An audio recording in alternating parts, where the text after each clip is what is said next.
안녕하세요. 안녕하세요. 반갑습니다. SBS 정책문화부 박수진이라고 합니다. 제 소개 간단히 드리면 저는 기자 생활 시작한 지 한 12년, 올해 12년 차입니다. 올해 12년 차고 또 제가 2010년 입사인데 지금 2021년이잖아요. 이 11년이라는 시간은 전 세계 언론의 어떤 과도기이기도 했습니다. 어떤 플랫폼의 빠른 변화들로 인해서 그 중심에서 이제 고군분투하고 있는 사람 중에 한 명이고요.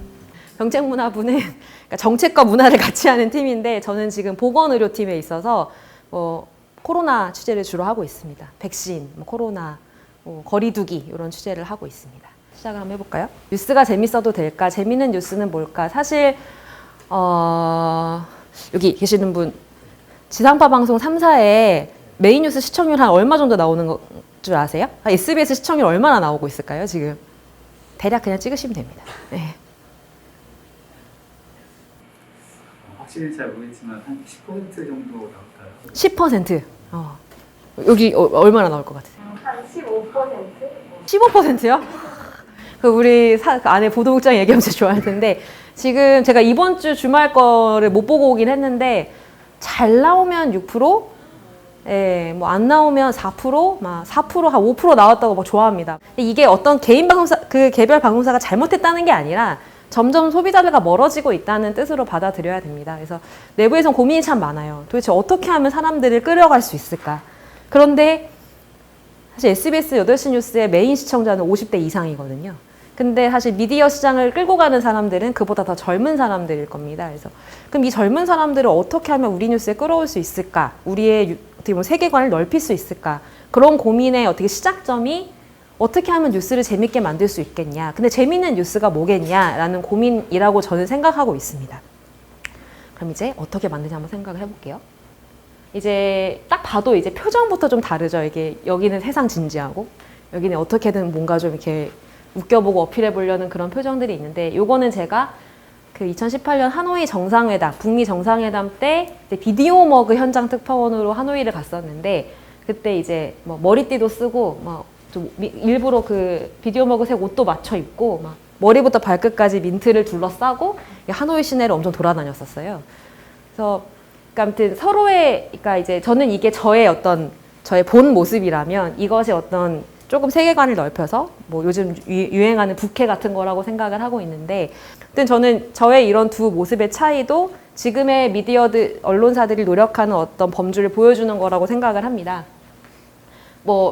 이런 유재석 씨가 다양한 부캐를 만들면서 다양한 세계관을 넓혀가고 좀 기존의 유재석이 하지 못했지만 유산슬은 할 수 있는 것들을 늘려가는 것처럼 언론사들도 사실 많이 부캐들을 만들어가고 있어요. 그런 것들을 만들어서 기존의 채널을 담아내지 못하는 것들을 담아내는 노력을 하고 있습니다.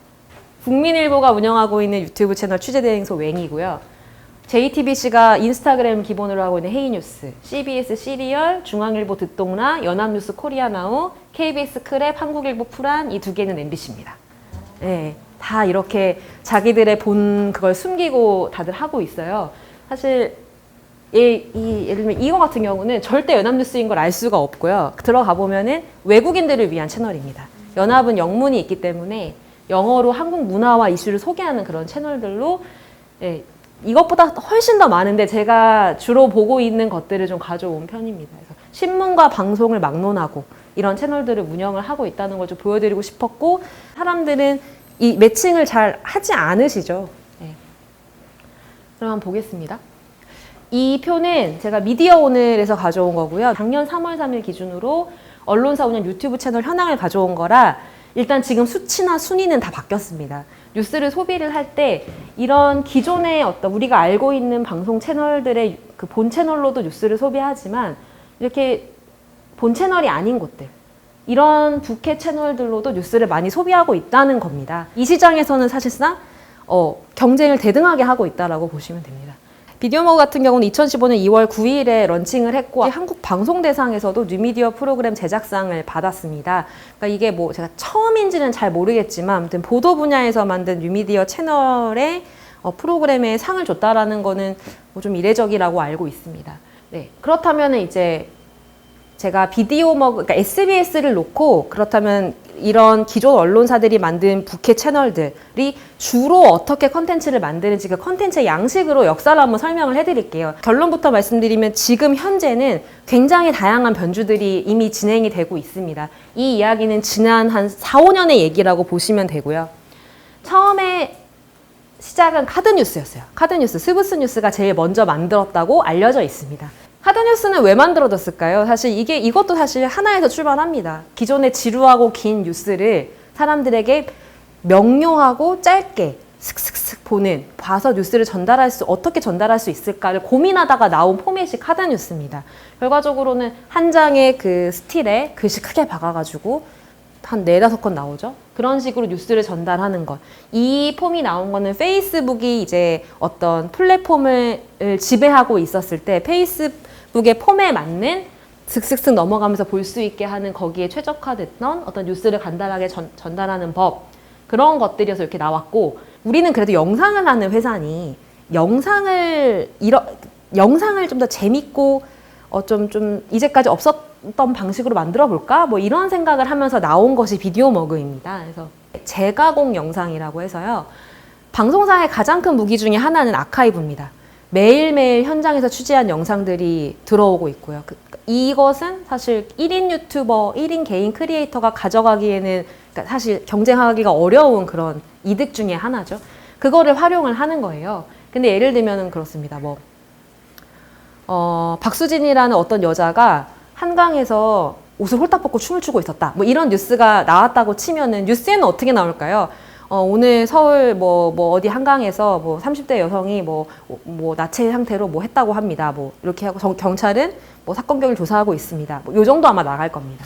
근데 여기 현장에 가면은 딱 그 두 문장에 들어가는 기사만 화면만 찍어오지 않습니다. 예를 들면은 그 빨개 벗고 춤추는 여자를 옆에서 본 시민의 막 뜨악한 표정이나 했더니 맞아 무슨 귀신인 줄 알았어요 라는 그런 현장에 생생한 어떤 싱크도 있을 거고요.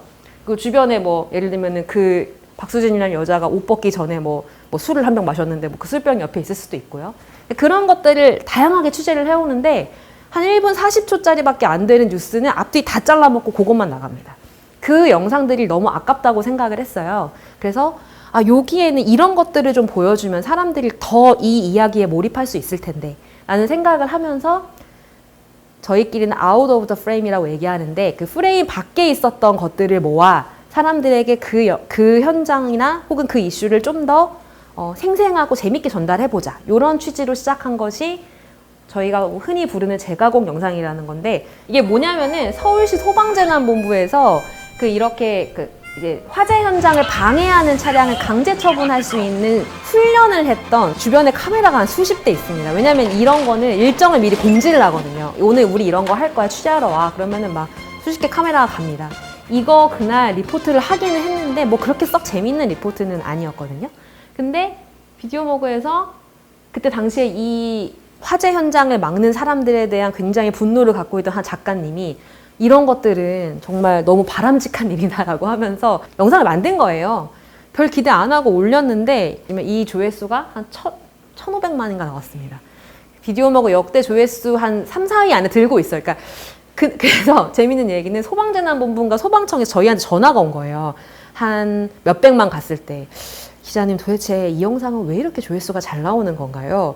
사람들이 봤을 때 어떤 그 뉴스에 충족시켜주지 못한 현장들을 좀 잘 보여줘서 그런 게 아닌가라는 생각을 좀 하게 됐던 그런 영상이었습니다. 그래서 이런 류를 저희는 이제 재가공 영상이라고 많이 부르고요. 한때는 이런 것만 했었습니다. 근데 이제 점점 예를 들면은 경쟁 채널이 많아지고 기존에 있던 뉴스도 그런 식으로 많이 만들게 되면서 이렇게 가면은 경쟁력이 없어지고 일단은 우리만 할 수 있는 게 아닌 거는 경쟁력을 갖기 어렵다라는 생각에 자체 오리지널 컨텐츠를 만들기 시작했습니다. 그래서 우리가 직접 취재를 나가서 예를 들면 구성을 해서 취재를 나가서 취재를 하고 영상을 제작해서 우리만의 뉴스로 만드는 뉴스에 먼저 나갔던 게 아니라 우리 거 이런 걸 하게 됐는데 네, 이거 같은 경우도 여기는 이제 비디오 머그 팀에서 제가 한 건 아니고 다른 팀원들이 했던 건데 이달의 방송 기자상을 받았었습니다. 마약 이분이 뭐냐면 25년간 마약을 하셨고 지금은 마약 중독자들을 상담하는 상담사로 일을 하고 계시는 분이에요. 사실 뭐 마약 중독자였던 사람이 이야기하는 그런 뉴스가 처음인 것도 아니고요. 아직 이런 영상들은 아직도 봅니다. 이게 벌써 한 2, 3년 된 영상인데도 아직도 댓글이 보면 최근에 달려있는 댓글들이 있는데, 저 영상 같은 경우는 의미가 있었던 것이 7분짜리 인터뷰 영상도 이렇게 사람들이 몰입해서 볼 수 있구나라는 거를 저희가 좀 알게 됐던 영상이기도 했고, 똑같은 얘기를 하더라도 예를 들면 그 마약을 했던 사람의 이 얘기하는 그런 말의 표정이나, 예를 들면 아까 왜 어머니 앞에서 뭐 혈서 썼다 뭐 이런 얘기 있잖아요. 그 말씀하시기 전에 이렇게 그러니까 망설이면서 뜸을 들이는 그 몇 초, 그런 것들을 살려내는 것. 그러니까 그건 뉴스에서는 시간이 부족해서 할 수가 없는 것들이거든요. 그래서 그런 어떤 제작의 요소들을 넣어서 그 사람이 하는 이야기를 좀 더 풍성하고 명확하게 전달을 하니 사람들이 반응을 하더라. 이런 것들을 많이 느꼈는데, 이렇게 자체적인 컨텐츠를 지금은 훨씬 더 많이 늘려가고 있는 상태입니다. 그래서 그렇다면 이제 이런 역사들을 가지고 온 이제 그 어떤 기성 언론사의 뉴미디어 채널들은 과연 재미있는 뉴스를 어떻게 만들 수 있을까? 결과적으로 저희는 이 신뢰와 재미가 같이 가야 한다고 보고 있습니다. 그래서 비디오 머그 같은 경우는 신뢰할 수 있는 재미, 이런 캐치프레이즈를 갖고 있어요. 어떤 정말 말도 안 되는 사건, 사고의 이야기를 뭐 현장을 다양하게 해서 생생하게 느끼고 하는 것도 재미일 수 있겠다는 생각이 드는데, 거기에 전제는 이 영상에서 하는 얘기가 다 믿을 수 있는 것, 사실인 것, 얘네가 말하는 것은 사실에 근거한다는 믿음이 있어야 그 영상들이 재미있게 다가올 수 있다고 생각하고 있습니다. 그래서 신뢰할 수 있는 재미를 추구할 수 있는 뉴스 컨텐츠, 그거를 만들기 위해서 노력을 하고 있는데요. 그러면은 어떻게 신뢰할 수 있는 재미를 찾을 수 있을까? 왼쪽은 뭐 보시면 알겠지만 이제 라임 사태 때 만들었던 라임 사태 정리 영상이었어요. 근데 라임 사태 딱 들어도 이제 대부분 다 알고 싶지만 너무 막 어려워, 뭐 이런 생각 많이 들고, 도대체 어디부터 알아야 될까란 고민이 많이 되는데, 대부분의 기존 뉴스는 좀 불친절합니다. 왜냐하면 뉴스는 어제도 했고 오늘도 하는데, 어제 설명했던 거 오늘 또 설명할 수가 없거든요. 그래서 사안이 진행되는 것들을 진행되는 시간 순서나 거기 이슈의 흐름에 맞춰서 그날그날의 얘기를 전달해야 되는데, 어제 뉴스 안 본 박수진이라는 시청자가 봤는데 그래서 저 사람은 왜 붙잡혀가는 걸까를 모를 수 있잖아요. 그러면은 뭔가를 찾아보고 싶은 욕구가 생기겠죠. 그럴 때 약간 쉽게 재미있게 전달해서 내가 이거 하나 봤더니 라임 사태는 다 알았다, 이런 풍족함을 좀 주고 싶었고, 비디오 머그나 뭐 저희를 비롯한 다른 많은 채널들이 그런 영상들을 많이 만들고 있습니다. 그런데 생각해보면 처음부터 나와서 라임이라는 곳은요 원래 투자자문사로 시작을 했다가 자산운용사로 변모를 했는데요, 뭐 여기에 있는 펀드가 미국에서 갖고 온 건데 뭐 이런 식으로 시작을 하면 그 누가 그걸 재밌게 보겠습니까? 일단 투자자문사가 뭔지도 모르겠는 사람에게는. 그래서 어떻게 하면 이거의 본질을 앞에 임팩트 있게 주고 넘어갈 수 있을까? 그 고민을 좀 많이 했었거든요. 그래서 이런 도입부를 만들었었습니다. 여기 라임이 있습니다. 싱싱하고 품질도 좋고 맛도 으뜸이라고 소문이 났습니다. 사람들이 이 라임을 사려고 모여들었고 드디어 손에 넣었습니다. 얼마나 싱싱할지, 맛은 또 얼마나 좋을지 한껏 기대에 부푼 마음으로 잘라보았는데 이거 뭐임? 썩은 거임? 맛은 왜 이러? 이 도둑놈들 내 돈 내놔! 뭐 유튜브 하시면 아시겠지만 그 영상 분석에 들어가면 시청 지속 시간이나 어디에서 사람들이 영상을 건너뛰었는지, 빨리 돌렸는지, 넘어갔는지 나오는데, 제 기억으로 이 영상은 도입부에서 이탈률이 되게 적었었어요. 이 뒤에 가면 기자 2명이 나와서 설명을 해주는데, 결과적으로 그 설명을 들으라고 이제 사람들이 이렇게 잡아 끄는 역할을 했다라고 보여지고요. 이 영상도 조회수가 지금 한 56만 정도 나왔는데, 이런 재미없는 이슈를 설명한 영상치고는 좀 잘 나온 조회수였고, 내부적으로도 좀 괜찮네 뭐 이런 생각을 했던 것 같습니다. 기자 같은 사람이 혼자는 생각을 잘 못합니다. 왜냐면은 저희는 보도의 영역에서 계속 살고 있는 사람들이고, 어떤 보도의 범위를 벗어나는 이탈 행위에 대해서 굉장히 두려움이 많은 사람들이에요. 근데 이런 다양한 아이디어를 가져오려면 결과적으로 만드는 구성원이 다양해야 됩니다. 취재기자, 영상기자, 작가, 디자이너, 대학생 인턴, 편집자, 이렇게 구성이 되어 있는데, 그럼 연령도 굉장히 다양하겠죠. 20대 대학생들도 있고 30대, 40대도 있고 뭐 부장님은 50대고 뭐 이러니까요. 어떻게 하면 사람들을 유인할 수 있을까에 대한 방법을 같이 고민을 합니다. 예를 들면 여기 아까 앞에 나왔던 나레이션, 그 중간에 나온 기자 나레이션이랑 완전 딴판이잖아요. 이 나레이션 저희 디자이너였습니다. 저희 디자이너분이 성우처럼 목소리가 너무 좋아가지고 그분의 나레이션으로 앞에를 넣어서 이게 마치 동황이 뭐 하는 거지? 이런 느낌을 좀 주고 싶었고, 그런 방식의 다양함은 구성원의 다양함이 분명히 가져올 수 있는 틀의 이탈의 범위가 넓어지는 그런 장점이 있거든요. 그래서 그런 것도 기존 뉴스와 다른 점입니다. 그래서 제가 하고 싶었던 얘기는 똑같은 뭐 라임이든 직장 내 괴롭힘 방지법 이런 걸 전달하더라도 전달하는 방식에 대한 고민을 다르게 하면 받아들이는 사람에게 이 느껴지는 컨텐츠에 대한 재미는 달라질 수 있다라는 얘기를 해드리고 싶었습니다.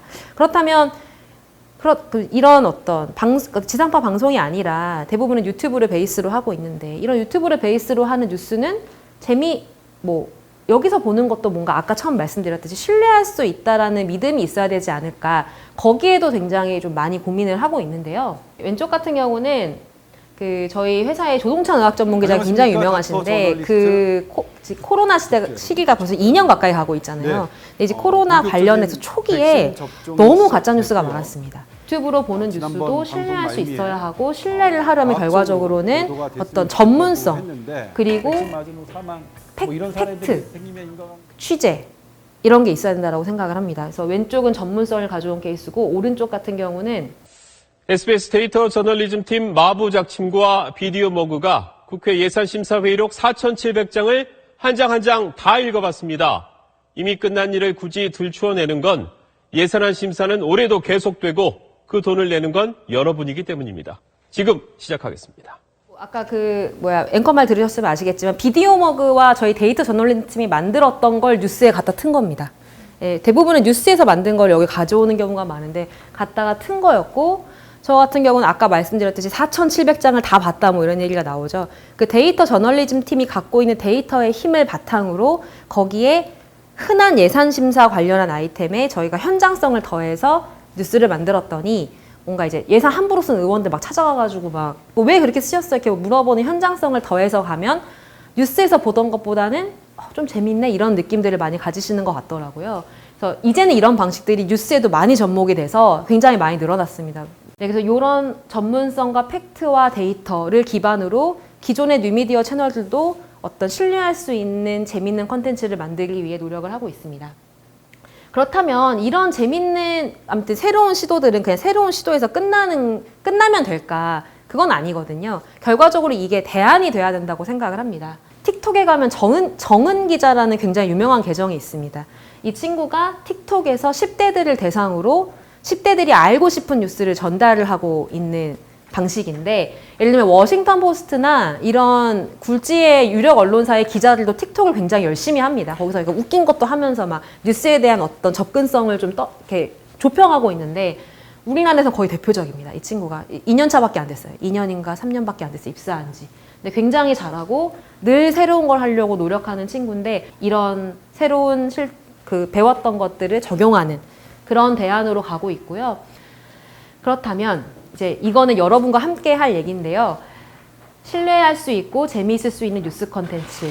근데 우리가 만들고 싶은 거 나 혼자 재밌게 만든다고 남들이 봐주지 않습니다. 내가 엄청 재밌겠다고 올려도 조회수가 막 1회, 2회, 막 100회 바닥 치면 너무 속이 상하잖아요. 그럼 어떻게 해야 되느냐? 공감을 살 수 있는 포인트를 늘 고민하셔야 됩니다. 이거는 저도 매일 하고 있는 건데요. 볼 수 있는 사람이 함께 재밌어야지 혼자 막 신나가지고 개그맨이 혼자 무대에서 혼자 신나가지고 혼자 막 그렇게 하고 있으면은 뭐 하는 건가 싶잖아요. 그런 우를 범해서는 안 되는데 그럼 이건 어떻게 만들 수 있을까? 첫 번째는 독자 연구입니다. 자, 채널이 너무 많아요. 여러분들 휴대폰만 봐도 유튜브에 구독한 거 한 50개, 60개 있을 거고 넷플릭스 봐야 되지? 가끔 네이버에서 뉴스도 봐야 되지? 그러다 보면 너무 많은데 언제 여기 와서 이걸 보고 있겠습니까? 그렇다면은 그 많은 사람들을 유입할 수 있는 것도 중요한데 한 100회밖에 안 되지만 그 100회를 꾸준히 봐주는 100명의 독자들이 있으면 그 100명이 내 거를 왜 보는가를 고민을 하셔야 됩니다. 직접 해본 백신을 맞아본 그 접종비가 너무 좋아가지고 그런 것들만 뭐가 보고 싶은데 그것만 쭉 기사 쓰는 사람은 없고 그것만 쭉 볼 수 있는 카테고리라도 되지 않아 있으면 그걸 원해서 들어온 사람은 금방 이탈이 됩니다. 나의 글을 보는 사람들은 내 글을 왜 보는지를 좀 고민을 하시는 게 중요하다는 말씀을 드리고, 그렇다면 이 독자들이 내가 이렇게 만들어 독자님 이거 보세요 하는데 어떻게 하면 좀 더 소구력 있게 만들 수 있을까 고민해야 됩니다. 근데 제가 내 손 안의 서울에서 재밌게 봤던 것들 중에 하나가 뭐 직접 맞고 보는 얀센 접종기 뭐 이거 재밌었고요. 저는 약간 꿀팁 이유 이런 걸 좋아하더라고요, 제가.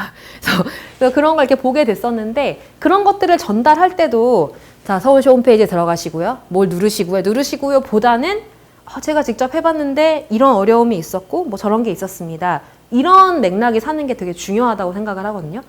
제가 얼마 전에 아스트라제네카 백신을 맞았어요. 아스트라제네카 백신을 맞게 된 거는 자녀 백신을 SNS로 예약할 수 있었던 첫날이었는데 그게 과연 예약해서 될 수 있을까를 직접 해봤던 거죠. 근데 그날 대부분 0 떴기 때문에 잘 안 돼요로 끝났어요. 근데 약간 좀 집요하게 한 3시간을 그걸 보고 막 카메라를 켜두고 그걸 계속 파고 있었더니 덜컥 돼버린 거예요, 그게. 그래가지고 덜컥 돼서 병원에 맞으러 가서 맞는 것까지 다 해가지고 리포트를 만들었었는데, 뭐 잘했다기보다는 이게 좀 약간 맥락, 어떻게 하는 거구나. 맥락이 좀 살아있는 느낌이 좀 들었다고 해야 될까요? 사람들이 뭔가 공감할 수 있는 그런 것들을 좀 늘려가면 좀 반응이 좀 있는 것 같다는 생각이 들어서, 네, 좀 그런 게 있으면 좋을 것 같고요. 내가 라면을 끓였으면 라면 그릇에 넣어야 되고, 예를 들면 뭐 파스타를 했으면 넓적한 그릇에 넣어야 되고, 뭐 그런 게 있잖아요. 밥은 밥공기에 넣어야 되고.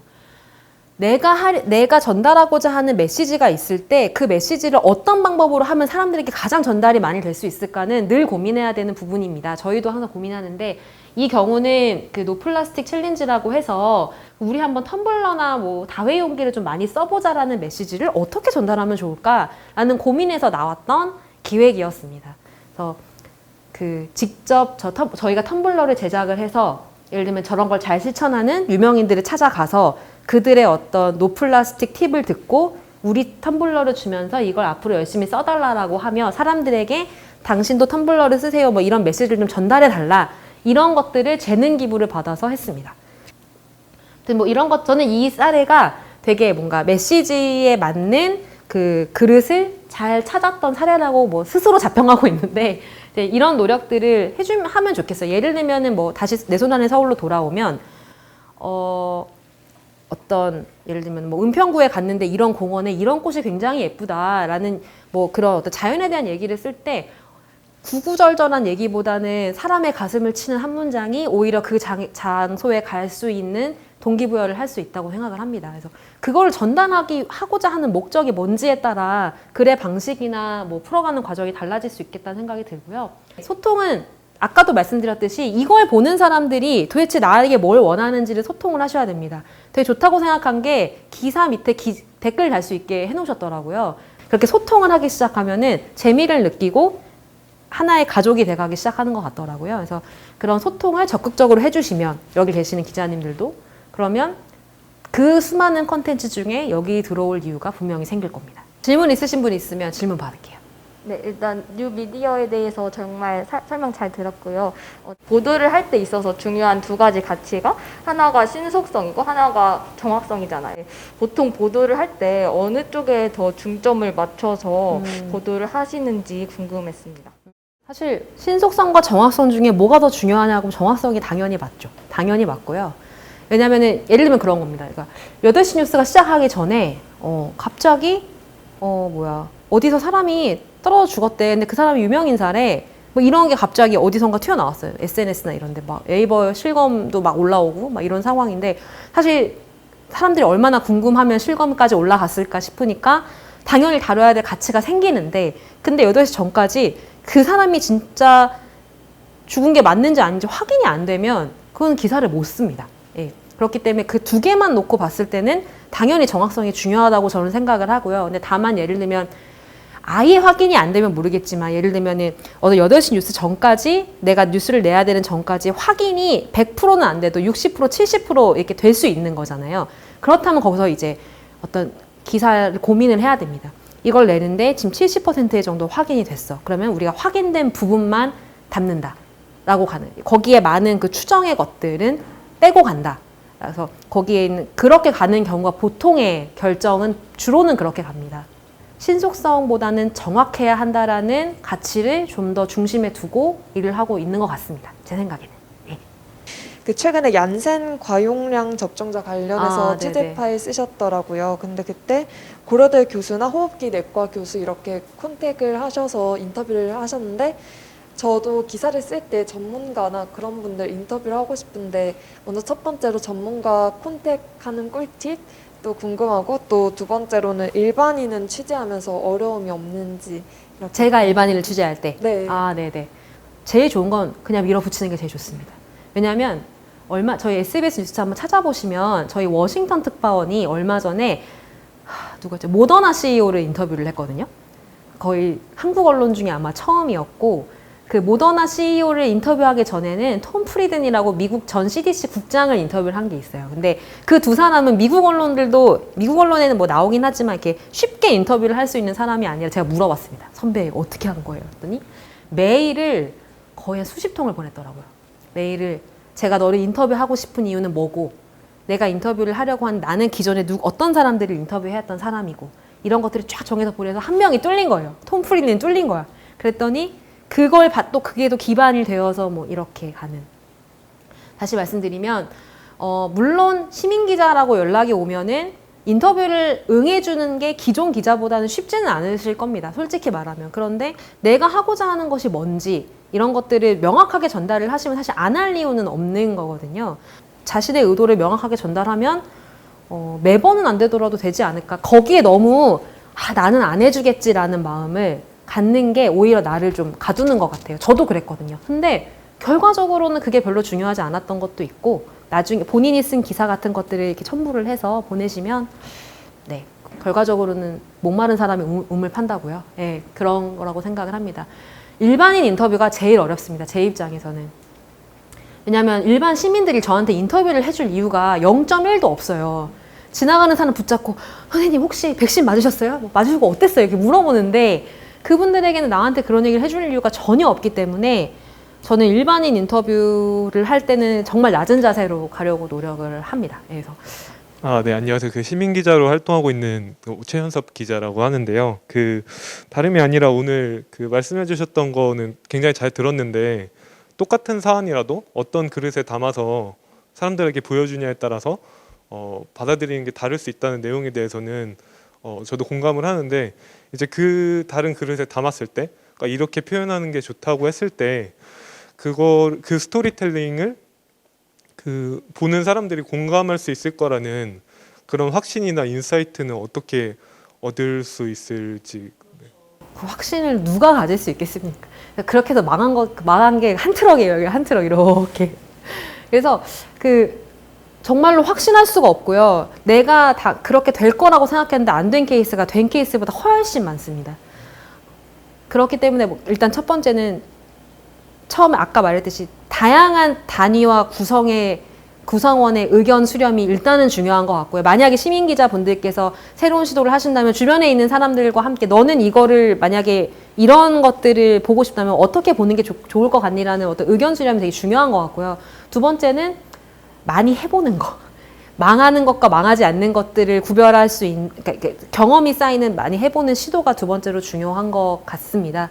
그리고 세 번째는 제가 이 얘기를 사실 한 거는 정형화되지 않았으면 좋겠다라는 의도로 이 얘기를 한 겁니다. 예를 들면 쉽게 갈 수 있는 법은 너무나 많아요. 사실 저 리포트 같은 저희 기사들도 오늘 아스트라제네카 접종 시작했습니다. 네이버랑 SNS 할 수 있고요. 해봤더니 있었습니다. 시민싱크 하나 넣고 이렇게 브리핑 하나 넣고 정말 정형화되게 리포트를 만들면 일을 굉장히 쉽게 할 수 있는데 그럼 결과적으로 그거는 내가 전달하고 싶은 사람에게 결과적으로 다가가지 않는 컨텐츠로 그냥 사라지는 기사가 될 거거든요.